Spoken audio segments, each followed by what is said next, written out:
ચમત્કારોની કોઈ સીમા નથી હોતી.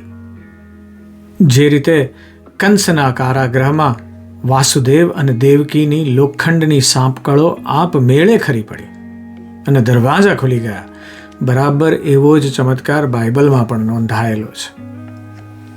રાજા હેરોડના અત્યાચાર હેઠળ જ્યારે સંત પીટરને જેલમાં સાંકળોથી જકડી રાખવામાં આવ્યા હતા અને બહાર સખત પહેરો હતો, ત્યારે અચાનક ઈશ્વરનો એક દૂત પ્રગટ થયો.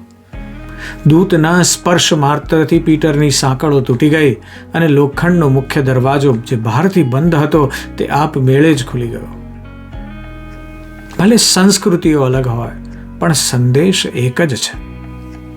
જ્યારે ભક્ત સાચા હૃદયથી પોકારે છે ત્યારે દૈવી શક્તિ આડે આવતા તમામ ભૌતિક બંધનોને ક્ષણવારમાં તોડી નાખે છે.